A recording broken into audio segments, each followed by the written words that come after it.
That's just 3 points, but sometimes those 3 points matter.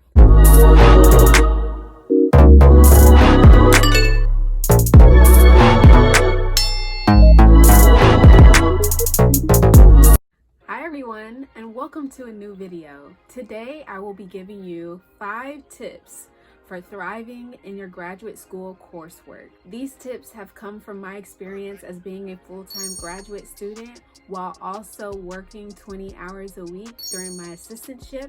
In my master's program, we had to receive a B or higher in every single course in order to remain at great standing. Now, a B in my program would start at an 83 or higher. It was a little bit different for me because in my undergrad an 80 was a B, and I know you're thinking, well, that's just 3 points, but sometimes those 3 points matter.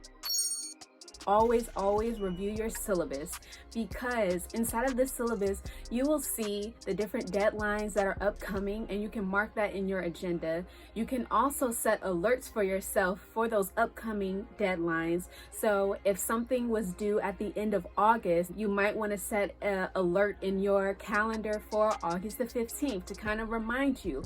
Also, reviewing the syllabus allows you to know the different topics that are coming up so that you can prepare for whatever's going to be discussed during that class. It's very important that you build a relationship with your professors who are inside of your program and also the professors who are outside of your program. So in my master's program, our core school psychology programs were taught by our core school psychology professors. But there were also courses that we took during my time at the master's level that was not necessarily in my school psychology program. Every single student brings a unique perspective and a unique experience to the classroom. But if your professors really don't know you, I think it may be hard for them to get to know you on a very personal basis. I like to think of my graduate school journey as an investment. I'm investing my time and investing my hard work and sometimes money into this, and I want to get everything that I can get out of it. So it was really important to me to build relationships with my professors because I wanted them to know me personally so that they can challenge me and support me in a very unique and tailor-made way. For instance, with my statistics professor and also my human growth and development professor, I went to their office hours. I met with them, I emailed them regularly. Sometimes they wanted to check in to make sure that I was understanding things. They were very supportive. If I didn't understand something, they would happily go over it with me. I was able to make my professional goals clear to them. I was able to tell them my ultimate goal, my process in getting there. They were able to kind of make a tailor-made experience for me because they knew much more about me. And that is what helped me to thrive in their coursework, because they would make sure that what I was looking to get out of it, I actually was. Definitely learn how to skim through the readings. And I say this with love because in graduate school and in school psychology programs, you're going to read a ton. You're going to read a lot of research and you're going to read a lot of literature, and sometimes it might not be your jam. It really might not be something that you're really interested in, but guess what? That same day or the next day or whenever you're having your next class, there's going to be a discussion on it and you need to be prepared. And when I say skim, I don't mean look at every other word or every 5 sentences. I really mean to pick it apart and look at the core of what you're trying to read. Look at the topic of the class for that day, and then find that within what you're reading so that you can be able to add some text to your understanding and show that you have read. But also, when I say skim, this is not for you to say, oh, I have read it. It just gives you a basis to understand what your professor is going to be talking about that day so that you can apply it while you're taking your notes, while you're understanding it, while you're having class discussions. You're able to draw back to what you have skimmed and apply it. And if you have questions, that is the time to do it. One of my main mistakes in graduate school was not properly skimming an article and going to class and not understanding something and thinking that once I go home that I was going to be able to understand this, and all it did was make me frustrated and make me have more questions for another time. Another reason why you should learn how to skim appropriately is because while you're looking through things, you can look up those topics that you might not understand or need a little bit more reference, or you might need a graphic, or just to hear somebody else's voice talk about it. You can look up on social media, and you can also look on YouTube. I have found so many great resources, so many great professionals out in the field who talk about different things that I was learning in class on Twitter and on YouTube that helped me to be able to have a new perspective in my understanding. Boundaries, to me, are a form of self-care because they can help to prevent feelings of burnout. Sometimes for me personally, and just from peers that I've talked to, burnout can definitely bring about feelings of feeling like you're not meant to be there, or that you can't complete this, or you're not good enough. Why are you even there? Or why bother? Or things of that nature, which some people like to describe as imposter syndrome. And I have found that a routine can help me to create boundaries and to make sure that I am on schedule for the different deadlines that are up to come, and that I am also on schedule for all of the readings that I have to read or skim. And also, boundaries allowed me to be able to have fun and not allow grad school to take over every part of my life.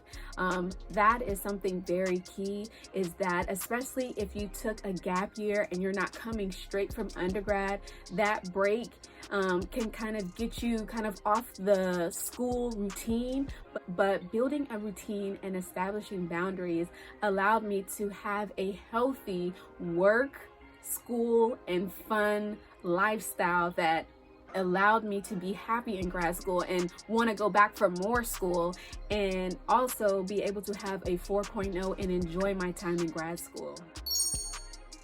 There were so many times that I was challenged in my master's program that I felt like I just didn't know if I was going to be able to come back from. I just felt like I had to be perfect, and I was self-sabotaging myself and thinking that if I didn't get this just like so-and-so got this in X amount of time, then I just should it's just not for me. This isn't for me. But that is not the mindset that you want to have in graduate school. You want to give yourself grace and to be teachable, because you're going to encounter challenging times. You're going to encounter challenging courses, and it's okay for you to move at your own pace. It's okay for you to make a decision about how you want to go about learning in your own way.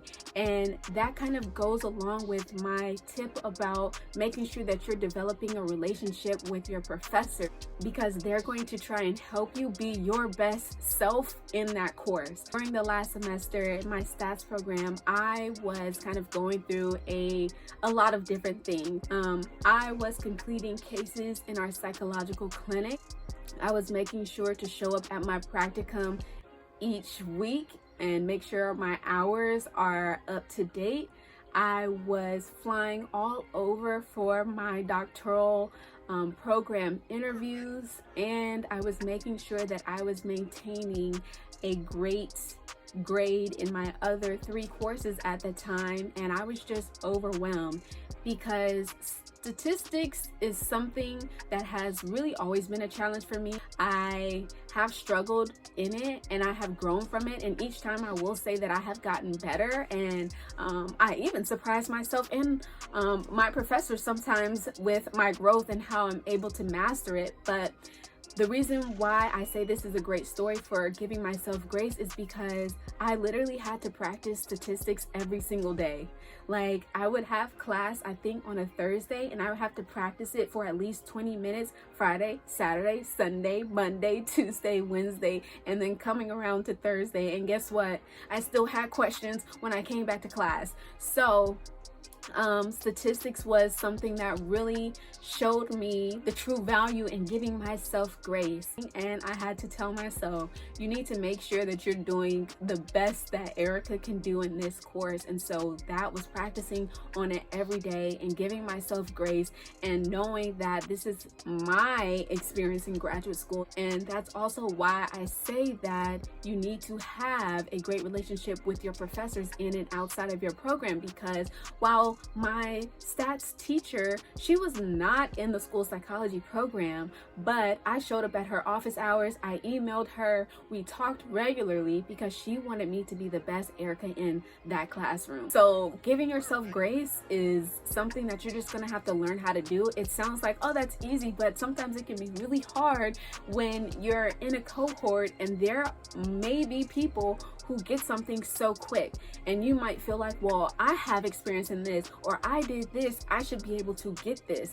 But sometimes that's not the case, and it's okay. I'm okay with saying that I don't know what this is. I'm gonna give it a try, and then I might show up at your office hours tomorrow, and that's just graduate school. And I think my professors actually really like that about me. So yes, give yourself grace. Those are the 5 tips that I have for thriving in your graduate school coursework. I also will be posting my top 10 supplies that I needed and that you might need for your first year, second year, whatever year of graduate school. I'm gonna post it on my Instagram. Thank you all for connecting with me and commenting, and I will see you all next week. Bye.